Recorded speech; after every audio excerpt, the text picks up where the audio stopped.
નમસ્કાર, આપ નિહાળી રહ્યા છો અડીખમ ગુજરાત. આપની સાથે હું છું રાકેશ પંડ્યા. સમાચારની શરૂઆતમાં ચેનલને સબસ્ક્રાઇબ કરીએ અને નિહાળતા રહીએ દિવસભરના તમામ સમાચાર. અમદાવાદમાં સર્જાયેલી ઇન્ડિયન એરલાઇન્સના વિમાન ક્રેશની ગોઝારી દુર્ઘટનાને 3 દિવસ વીતી ચૂક્યા છે. 272 જેટલા લોકોએ પોતાના જીવ ગુમાવ્યા છે. અમદાવાદ સિવિલ હોસ્પિટલમાં ત્રીજા દિવસે ડીએનએ સેમ્પલિંગની કાર્યવાહી પૂર્ણ કરી દેવામાં આવી છે. તો બીજી તરફ ડીએનએ સેમ્પલ મેચ થતાં 22 લોકોના મૃતદેહ પરિવારજનોને સોંપવામાં આવ્યા છે. આ દુર્ઘટનામાં જે મૃતકો છે તેમાં ગુજરાતના અલગ અલગ 18 જિલ્લાના છે, જેઓના મૃતદેહોને વતનમાં પહોંચાડવા માટે કુલ 230 ટીમ બનાવવામાં આવી છે. પ્લેન ક્રેશ દુર્ઘટના મેસમાં અને આસપાસના વિસ્તારમાં હાજર 32 લોકો ઇજાગ્રસ્ત થયા હતા, જેમાં 8ની સારવાર ચાલી રહી છે, જ્યારે અન્યને ડિસ્ચાર્જ કરી દેવામાં આવ્યા છે. ત્યારે કેટલાક એવા વ્યક્તિઓ નસીબદાર છે જેઓ છેલ્લા સમયે આ ફ્લાઇટ ચૂકી ગયા અથવા કોઈક કારણોસર આ ફ્લાઇટ રદ કરાવી અને પોતે બચી ગયા કહે છે. નસીબ આગળ કોઈનું ચાલતું નથી. નસીબ હોય તો ગમે તેવી મુસીબતમાંથી પણ બચાવ થઈ જાય છે. મહીસાગર જિલ્લાના વીરપુર તાલુકાના કોયડમ ગામના ડૉક્ટર ઉમંગ પટેલે 12 તારીખની આ ફ્લાઇટમાં લંડન જવાની ટિકિટ લીધી હતી, પણ 9 તારીખે તાવ આવ્યો અને તાવ જોઈને તેમના પત્નીને ઉમંગને જવા માટે ના પાડે છે. જાણીએ તેમની પાસેથી. મારું નામ ડૉક્ટર ઉમંગકુમાર રમેશચંદ્ર પટેલ છે. મહીસાગર જિલ્લા કોયડમ ગામનો વતની છું. મારું રહેવાનું લંડનમાં નોર્થહેમ્પ્ટન છે. અમે બધા મારા ફેમિલી સાથે મારા મધર ફાધરને મૂકવા, મારી વાઈફ, મારા સન બધા જોડે 24 તારીખે સેમ ફ્લાઇટમાં આવ્યા હતા અને મારે એકલાને પાછું જવાનું હતું 12 તારીખે. આ દ્રશ્યો છે વીરપુર તાલુકાના કોયડમ ગામના, જ્યાં આજે પટેલ પરિવારને ગામના લોકો મળવા અને શુભેચ્છાઓ પાઠવવા ખબર લેવા આવે છે.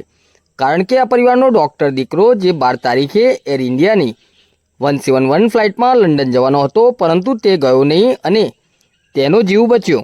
ત્યારે પરિવાર અને ડૉક્ટર ઉમંગ પટેલ પોતે માને છે કે માતાજીની વિશેષ કૃપા રહી. તેમને તાવ આવ્યો અને પત્નીએ જવાની ના પાડી દીધી અને તેઓ પોતે 12 તારીખની ટિકિટ કેન્સલ કરાવી અને આ ફ્લાઇટ પર ચડ્યા નહીં અને તેમનો જીવ બચી ગયો. ડૉક્ટર ઉમંગ પટેલ જણાવે છે કે મારું રહેવાનું લંડનમાં નોર્થહેમ્પ્ટન છે. અમે બધા મારા ફેમિલી સાથે મારા મધર ફાધરને મૂકવા, મારી વાઈફ, મારા સન બધા જોડે 24 તારીખે સેમ ફ્લાઇટમાં આવ્યા હતા અને મારે એકલાને પાછું જવાનું હતું 12 તારીખે. પણ પછી 9 તારીખે હું મારી સાસરીમાં ગયો અને સાસરીમાં ગયા પછી મને સાંજે બહુ જ તાવ ચડ્યો. તાવ આવ્યા પછી બીજા દિવસે મને ઊભું જ ના થવાયું. એટલે પછી મારા વાઈફે કીધું કે આજે રોકાઈ જ જાઉં, ઘણો ફોર્સ કર્યો. એટલે પછી મેં ટિકિટ કેન્સલ કરી અને પછી થોડો સમય લીધો અને 15 તારીખની ટિકિટ કરાવી અને અત્યારે પછી એકદમ મને ન્યૂઝ મળ્યા એટલે માતાજીએ આપણને બચાયા.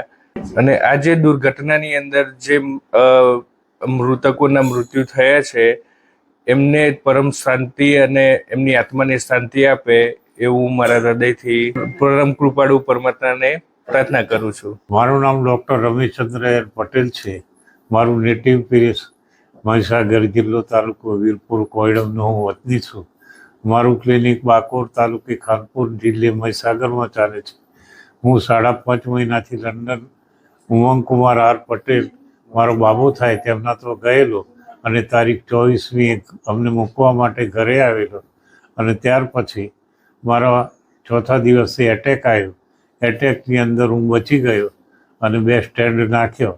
ત્યાર પછી ઉમંગ આર પટેલ એની સાસરી હિંમતનગર ગયો અને ત્યાં આગળ ખૂબ તાવ આવ્યો. એના કારણે એના વાઈફે એને ના પાડી એટલે એ ટિકિટ એક્સચેન્જ કરી અને ખરેખર જે આ વસ્તુ બની છે અને આ જે દુર્ઘટના બની છે આપણા દેશ માટે, આપણા રાજ્ય માટે અને દરેકના માટે ખૂબ કરુણજનક બનાવ બનેલો છે, જેને માણસ સહન કરી ન શકે એવી પરિસ્થિતિમાં પણ લોકો આજની તારીખે રડે છે, આખો દેશ રડે છે.